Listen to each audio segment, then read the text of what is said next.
Welcome back. In this video, we will focus on Tapu Koko, a chicken that got far too close to a power outlet.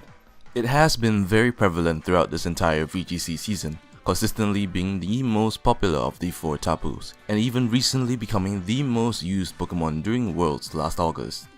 So let's ask the age-old question, why Tapu Koko? By the way, Oliver Escolin is the winner of the $20 eShop code giveaway, so please reply to your comments soon. If not, I will pick another winner in like 2 weeks or something. Tapu Koko, the land spirit Pokemon, is the guardian deity of Melemele Island. It is a electric and fairy type Pokemon, making it weak to only poison and ground while resisting 5 types as well as being immune to dragon. Its stat is also very good, hitting at least neutrally to many Pokemon in this format. Its ability Electric Surge summons electric terrain for 5 turns when the user enters the battlefield. Electric terrain prevents grounded Pokemon from falling asleep and boosting the power of their electric attacks by 50%. It also has a hidden ability Telepathy, however it is currently unreleased.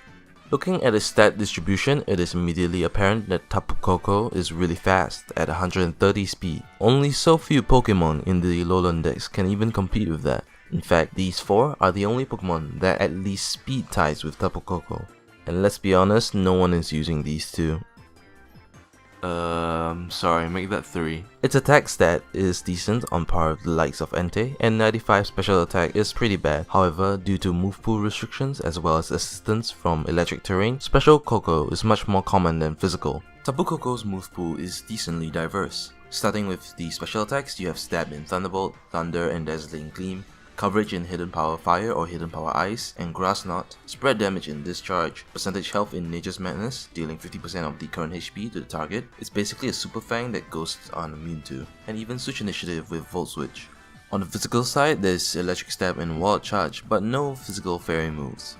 Next, you could use U-Turn as a substitute for Volt Switch, though dealing less damage you can't be blocked by those immune to electric type attacks. Sky Drop to trap your opponents for a turn while making yourself untargetable in the sky, and Thief to steal your opponent's items. Finally, notable status moves include Taunt, Thunder Wave, and Substitute. Less common options are Calm Mind, Roar, and Tapu Koko even has access to Light Screen and Reflect.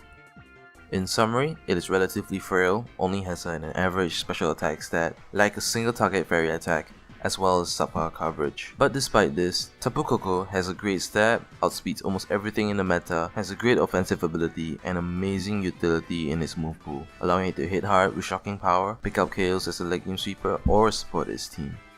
Now that all of that is done, we can finally head into some sample sets. This first one is the Fast Special Attacker. It is the most common set that you'll probably see. Almost all of them will run Timid with max speed, as well as carry an Electric and Fairy Stab. The third move is often team dependent, and the last move will obviously be Protect.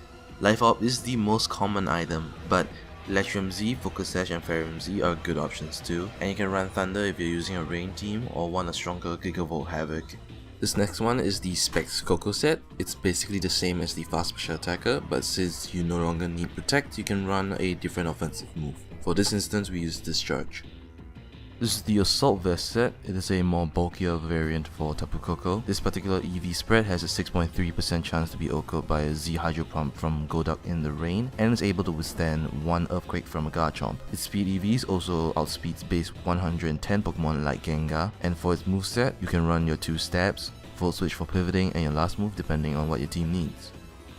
This is the Nolim Z Tapu Koko. You run Nature Power as it's really flexible, allowing you to potentially use Thunderbolt, Psychic Moonblast or Energy Ball depending on the terrain that is active, and the same goes for its Z move, giving you the ability to use Gigavolt Havoc, Shattered Psyche, Tune to Tackle or Bloom Doom, again depending on which terrain is active. This one is the Thief Koko set made by Pruti. You run Electric Seed so that when Tapu Koko enters the battlefield, electric terrain will trigger the seed, boosting the defense by 1 and getting rid of the item, allowing for Tapu Koko to start stealing your opponent's items. This EV spread at +1 defense lives a max attack Earthquake from Garchomp, 2 non-boosted Meteor Mashes from a Metagross, a Z Flare Blitz from a max attack Arcanine, and 2 Heavy Slams from a standard Celesteela. Wild Charge also 1-hit KOs a standard Celesteela, Drifblim, a non-bulky Nihilego, and Tapu Fini in electric terrain. This last set is a support Tapu Koko set. It uses its high speed to easily set up light clay boosted screens. The EV spread has a 50% chance to live a max attack Garchomp's Earthquake outside of Reflect should you go up against a Scarfchomp, and you run Nature's Madness in your third move slot since you're not offensively invested, and Volt Switch is your last move, as is an easy switch option and 2-hit KOs standard Celesteela in electric terrain. Some but not all team options include Alolan Raichu, as the ability synchronize very well, intimidate users since Tapu Koko is quite frail and could use the damage reduction, Psychic types as they threaten poison type Pokemon for Tapu Koko, water types as they threaten ground and fire type Pokemon that would switch into Tapu Koko, Steel types as they beat opposing fairy types and can switch into poison types, ground types as they beat opposing lightning rod users such as Alolan Marowak and Togedemaru, allowing Tapu Koko to freely discharge as well as pressuring poison types, and rain users as they pressure ground and fire types, as well as allowing thunder to never miss.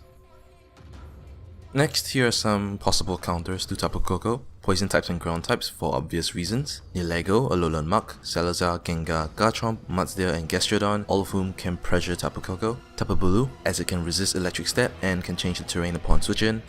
The other Tapus can also switch terrains, though you wouldn't want to switch Tapu Fini in on a Tapu Koko, but if you open both in the same turn, Tapu Fini will be able to set Misty Terrain as it is slower than Tapu Koko and then switch out. Lightning Rod users, Alolan Marowak and Togedemaru, both due to their ability are immune to electric type attacks and resist Tapu Koko's Fairy Stab. Trick Room teams, as Tapu Koko is fast and frail and don't do well in Trick Room. Overall strong attackers, as Tapu Koko has very average defenses. And Pokemon with super effective coverage moves, due to Tapu Koko's frailty, will almost definitely get 2-hit KO'd by them. So that's about it. Anything I used to help make this video will be linked below in the description. Thanks again to Nick and Prudy for helping me, especially with all those Tapu Koko sets. You can check out their channel here and our Facebook group here. And yeah, I guess that's about it. Thanks for watching and have a great day.